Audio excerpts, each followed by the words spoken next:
రాజేష్ ఒక వ్యాపారాన్ని 90,000 రూపాయల పెట్టుబడితో ప్రారంభించాడు. 3 మాసాల తర్వాత 1,20,000 రూపాయల పెట్టుబడితో రాకేష్ వ్యాపారంలో కలిశాను. మొత్తం 2 సంవత్సరములకు వారికి వచ్చిన లాభం 91,000. అందులో వారి వాటాల మధ్య భేదం ఎంత అన్నాడు. రైట్, ఇప్పుడు ఇక్కడ స్టార్ట్ చేసింది ఎవరు అంటే రాజేష్ అనే అతని పెట్టుబడి ఎంత 90,000 రూపాయలు. సో 90,000 సున్నాలు తీసుకోవట్లేదు. 90,000 రూపాయలు. ఇక్కడ బిజినెస్ 1 ఇయర్ జరగలేదు, 2 ఇయర్స్ అన్నాడు. కాబట్టి ఈయన ఫుల్ అటెండెన్స్ 24 మంత్స్ వేద్దాం మనం.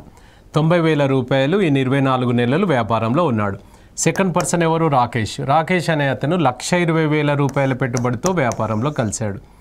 1,20,000 రూపాయలు. ఈయన ఎప్పుడు వచ్చాడు? మనకు 3 మాసాల తర్వాత. మొత్తం బిజినెస్ 24 నెలలు నడిస్తే అందులో 3 నెలలు యాబ్సెంట్. అంటే ఈయన ఉన్నది ఎంత? 21 నెలలే ఉన్నాడనమాట. ఈయనేమో ఫుల్ అటెండెన్స్, ఈయనేమో 3 నెలలు తక్కువ. ఎందుకంటే 3 నెలల తర్వాత వ్యాపారంలో కలిశాడు అని చెప్పాడు కాబట్టి.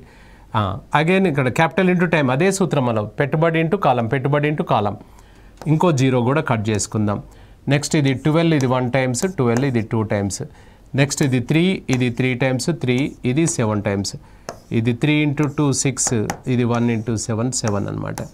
సో 6:7. మొత్తం భాగాలు ఎన్ని అవుతున్నాయి? 6 + 7 అంటే ఎంత? 13 parts ఈక్వల్స్ టు 91,000 అనమాట. ఎవరిని అడిగాడు చెప్పండి మనకు? వారి ఇరువురి వాటాల మధ్య భేదం అన్నాడు. అంటే ఈయనకు 6 వచ్చింది, ఈయనకు 7 వచ్చింది. 6 - 7 అంటే ఎంత? 1. ఒక్క భాగానికి ఎంత అనమాట. ఇద్దరి మధ్యలో గ్యాప్ ఎంత ఉందంటే 6 - 7 అంటే 1. 1 part equal to cross multiply 1 into 91 divided by 13. ఇది కట్ చేసుకుంటే 7,000 రూపాయల ఆన్సర్. 7,000 రూపీస్ ఇస్ ఆన్సర్ అనమాట.